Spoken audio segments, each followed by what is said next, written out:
Right, good morning. Leading on from the fitment of the replacement Howden immersion heater and Howden's failure to find a fault in manufacture leading to the live post spot weld to the lead having not happened. So the lead was effectively only held against the post by a length of heat shrink. And I didn't discover this until I had fitted, with a lot of sweat, said Howden to the tank. The old one being 40 years old and didn't really want to come out. It was a battle of wills, trust me. So, having spent the best part of 2.5 hours installing this damn thing, I was a bit reluctant to take it all out again and send it back to Howden's for inspection. My failure to do this resulted in their total disinterest in my problem, meaning I had to bodge it by using the innards of a old-fashioned screw-type terminal block to remake the connection to the lead, screwed in and held with Loctite. This happened to work perfectly well, because comparing the temperature of the successfully spot welded neutral post with the temperature of this live post with my bodge on it, both went up to 31 degrees.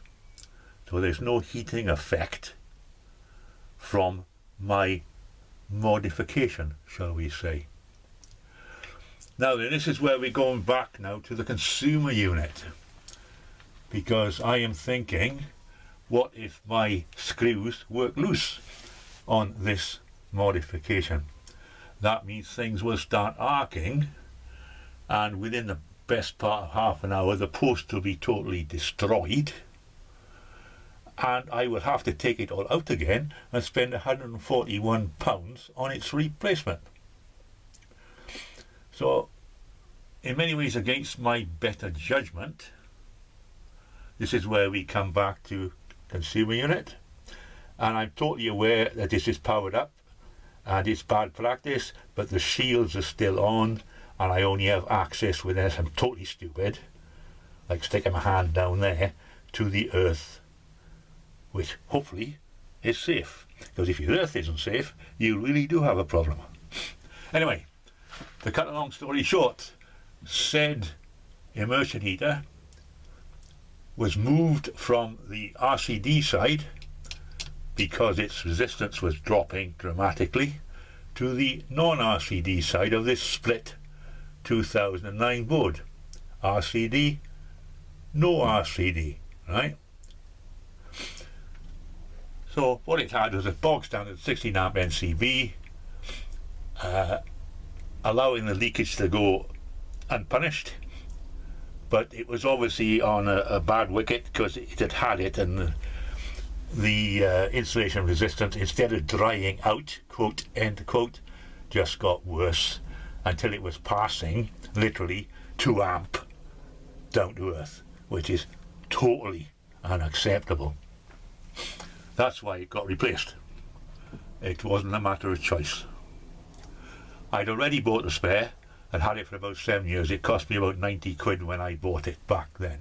So, given the compromise with the live post, I have decided to fit, and there he is, an AFDD RCD, arc flash detection.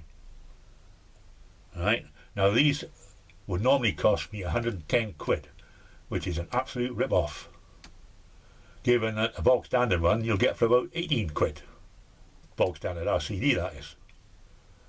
These days they're only about 18 quid each trade. 110 quid for this puppy. I managed to get this second hand for 35 quid. It's obviously been in a CU because it had a number on it. But it's working fine. The red light means it's operational, and it's looking for this arc flash along with looking for residual current to earth. So it's a dual purpose piece of stuff. So hopefully, if that screw works loose anytime in the future, this little thing will trip out, detecting the resultant arc across the post. Oh, by the way, I put the lighting on RCBOs as well. That's the oddity there. So although this side is technically not RCD, most of it is.